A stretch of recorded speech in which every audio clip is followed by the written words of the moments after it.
Everyone, welcome back to my channel Bipasha Mondal official. কেমন আছো তোমরা সবাই? আশা করছি সবাই খুব ভালো আছো। তো আজকে হচ্ছে সরস্বতী পূজা, আর সকাল সকাল স্নান করে আমি একদম নো মেকআপে বেরিয়ে পড়েছি পুষ্পাঞ্জলি দেওয়ার জন্য। আমাদের সামনে একটা ক্লাব আছে, তো ওখানে পুষ্পাঞ্জলি দেওয়ার পরে কি প্ল্যান আছে না আছে, সারাদিনটা কীভাবে কাটাবো অবশ্যই তোমাদের সাথে শেয়ার করবো। তো চলো দেখতে থাকো, আশা করছি সবাইকে খুব ভালো লাগবে। সো গাইজ, এই দেখো আমি এখন চলে এসেছি সেই ক্লাবটায়, আর এখানে এসে দেখছি এরা হচ্ছে সবে পুজোর জোগাড় করছে। মানে এই যে তোমরা দেখতে পাচ্ছ তো, ফল টল কেটে রেডি করেছে, কিন্তু আরও যে ঘট ফটগুলো বসাতে হয় সেগুলো এখনও রেডি করে উঠতে পারিনি। তো যাই হোক, এরা দুজন মিলেই এখন সাজাচ্ছে। আর অনেকক্ষণ ওয়েট করার পর এই যে আমাদের ঠাকুরমশাই চলে এসেছেন। আজকে যেহেতু সেকেন্ড দিন পূজা, ওনাকে অনেক জায়গায় পুজো করে আসতে হয়েছে, আর আমাদের এখানেই আসতে উনি অনেক দেরি করে ফেলেছে। ক্লাবে গিয়ে তো পুরো ফাঁকা ফাঁকাই লাগছিল, কারণ কাউকে দেখতে পাচ্ছিলাম না। তো কিছুক্ষণ পরে এনার দর্শন পেলাম, ও স্কুলে যাচ্ছে ওর বাবার সাথে, আর তার আগে আমাদের এই ক্লাবের ঠাকুরটাও দেখতে এসছে।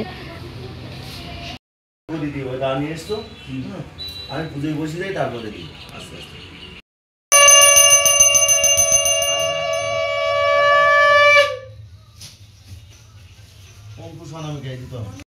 নমো অপবিত্র পবিত্র বা সর্ববস্থান। এদিকে দেখো, এদের কিন্তু একবার পুষ্পাঞ্জলি দেওয়া হয়ে গেছে, তাও এসছে পুষ্পাঞ্জলি দেবে বলে।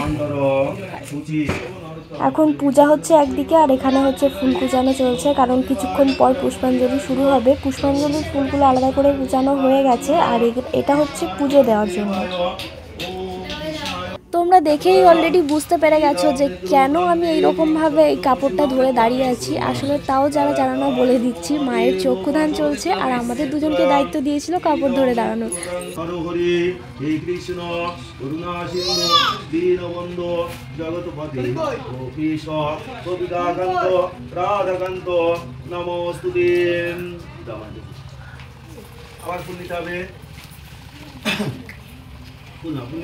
বলো দেবং ভগিনী নারায়ণী নমস্তুতে। মায়ের কাছে মনস্কামনা প্রার্থনা আশীর্বাদ চেয়ে ওঠ।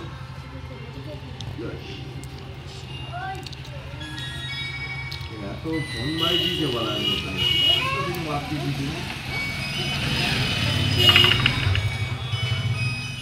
সো গাইজ, পুষ্পাঞ্জলির পর্ব শেষ হয়ে গেছে, তোমরা তো দেখলেই। এখন হচ্ছে বালিটা ঠিকঠাক করা হচ্ছে, কারণ এখানে হোম করা হবে। আর হোমের কাঠগুলো একটু আগেই ওরা বসে বসে কেটেছে, তোমাদের সেটা দেখাতে পারলাম না। ওরা ঠিকঠাক করে কাটতে পারেনি, খুবই ছোট করে কেটে ফেলেছে। সেজন্য দেখো ঠাকুরমশাই হচ্ছে একটু অন্যরকমভাবেই হোমের কাঠগুলো সাজাচ্ছে। দেখো, ঠিকঠাক কাটতে পারেনি তো কি হয়েছে, মনে যদি ভক্তিটা থাকে না, সেটাই অনেক। আর সব কিছু ঠিক থাকলেও যদি মনে ভক্তিটা না থাকে, তো তাহলে সব কিছুই বেকার হয়ে যায়। কি ঠিক বললাম? তো অবশ্যই কমেন্টে কিন্তু জানিও।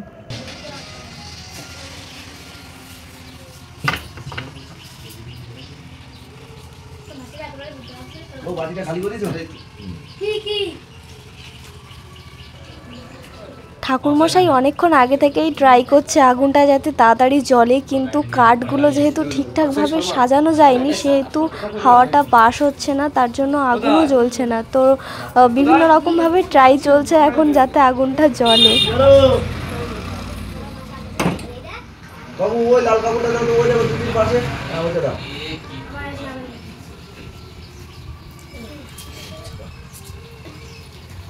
ওম বিষ্ণু বিষ্ণু বিষ্ণু বিষ্ণু বিষ্ণু ওম তদ বিষ্ণু পরম পদম সদা প্রশান্তি সুন্দর।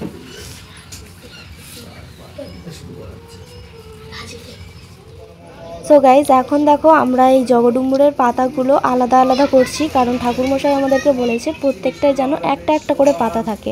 আর এগুলো তো সবাই জানে না, সেই জন্য করে রাখতে পারেনি আর কি। তো আমরাই ওগুলো করে দিচ্ছিলাম ঠাকুরমশাই, যাতে আরও হোমটা আরও তাড়াতাড়ি করতে পারেন।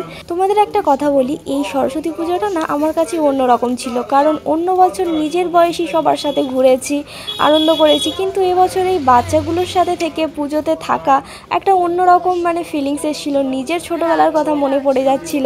এইখানে আমার নিজের বয়সী কেউ ছিল না, কিন্তু সত্যি বলছি আমার একবারের জন্যও একা ফিলিং হয়নি, কারণ এই বাচ্চাগুলো আমাকে এত ভালোবাসে আর ওদের সাথে না মিশে মিশে এমনই একটা বন্ডিং তৈরি হয়েছে যে আমার ওদের সাথে থাকতেও খুবই ভালো লাগে। ভেবেছিলাম এই বছরের সরস্বতী পুজোটা বাড়িতে বসেই কাটিয়ে দেবো, কিন্তু তারপর ভাবলাম যে না, অঞ্জলিটা দিয়ে আসি। আর অঞ্জলি দিতে গিয়েই আরও দেখো দিনটা আরও সুন্দর হয়ে গেল। সবার সাথে গল্প করতে করতে কি করে যে সময়টা শেষ হয়ে গেল বুঝতেই পারলাম না।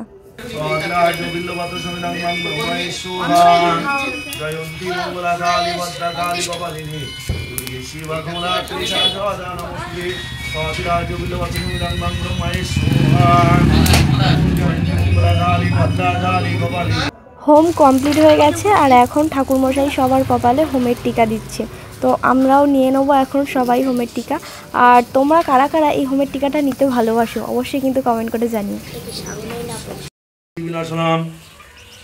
ওম অকাল মৃত্যু সর্ববেদি বিনাশনাম, অকাল মৃত্যু সর্ববেদি বিনাশনাম, অকাল মৃত্যু সর্ববেদি বিনাশনাম, অকাল মৃত্যু সর্ববেদি বিনাশনাম। আমাকে প্রসাদ দে, এই দাদি প্রসাদ দেন।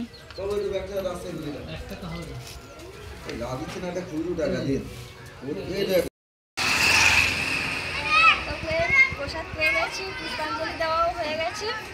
আর কেমন লাগলো ভিডিওটা অবশ্যই জানিও। আজকে এখানে শেষ করছি, এখন আমি বাড়ি চলে যাবো। দেখা হবে অন্য একটা ভিডিওতে।